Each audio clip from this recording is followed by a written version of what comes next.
আজি আমি ইউডিএফ দলে অতি জিম্মেদাৰি সহকাৰে কৈছো মেহমুদ মাদানী সাহেবে কোৱা প্ৰতিটো কথা আমি ইউডিএফ দলে সমৰ্থন কৰো।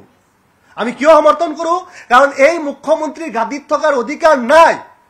তেখেতে যি ধৰ্মনিৰপেক্ষ আৰু গণতান্ত্ৰিকতাৰ শপত লৈছিল সেই শপত প্ৰতিটো দিন তেখেতে ভংগ কৰিছে। গতিকে তেওঁ গাদীচ্যুত হ'ব লাগে। আৰু সেই কথাৰ আপোনালোকে বিৰোধ কৰি মুখ্যমন্ত্ৰী হিমন্ত বিশ্ব শৰ্মা, ৰকিবুল হুছেইনে সমৰ্থন কৰিছে, দেৱব্ৰত শইকীয়াই সমৰ্থন কৰিছে, লুৰিণজ্যোতি গগৈয়ে সমৰ্থন কৰিছে আৰু অখিল গগৈয়ে সমৰ্থন কৰিছে। আমি তেওঁলোকক ধন্যবাদ দিছো আৰু অসমক জনগণক জনাইছো যে আজি এই সন্দিক্ষণত, আজি এই জটিল পৰিস্থিতিত লুৰিণজ্যোতি গগৈ, অখিল গগৈ, দেৱব্ৰত শইকীয়া আৰু ৰকিবুল হুছেইনে মুখ্যমন্ত্ৰীৰ পক্ষ লৈছে। মুখ্যমন্ত্ৰী গাদী বচাবলৈ তেওঁলোকে পক্ষ লৈছে। অসমৰ জনগণে বিচাৰ আৰু বিশ্লেষণ কৰক যে মুখ্যমন্ত্ৰী পদত্যাগ কৰিব লাগে নে নাই, গাদীচ্যুত হ'ব লাগে নে নাই। এই কথা অসমবাসীৰ জনগণৰ ওচৰত আমি বিচাৰ দিছো।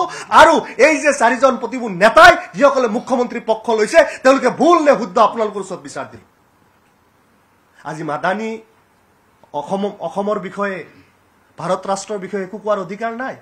এই ভাৰত ৰাষ্ট্ৰ শাসনত, এই ভাৰত ৰাষ্ট্ৰ স্বাধীনত মাদানীৰ পৰিয়াল, মাদানীৰ সংগঠনৰ কোনো অৱদান নাই যে আজি তেওঁ কথা ক'ব নোৱাৰিব। এনেকুৱা কি হৈছে? মেহমুদ মাদানী সাহেব মৌলানা কাৰণে ক'ব নোৱাৰিব নেকি? তেখেত এজন মুছলমান কাৰণে ক'ব নোৱাৰিব নেকি? এই ধৰণৰ কিন্তু ঠেক কথা, ঠেক গণ্ডিৰ ভিতৰত আমাৰ দেশৰ ৰাজনীতি বা আমাৰ দেশৰ সংবিধান নহয়। এই সকলোবিলাকৰ ঊৰ্ধত প্ৰতিজন নাগৰিকে এই কথা বতৰা কোৱাৰ কাৰণে পৰিৱেশ এই দেশত আছে আৰু এই দেশত থাকিব লাগিব। গণতান্ত্ৰিকতা আৰু ধৰ্মনিৰপেক্ষতা এই গোটেইখিনি এই দেশত অটুট থাকিব লাগিব।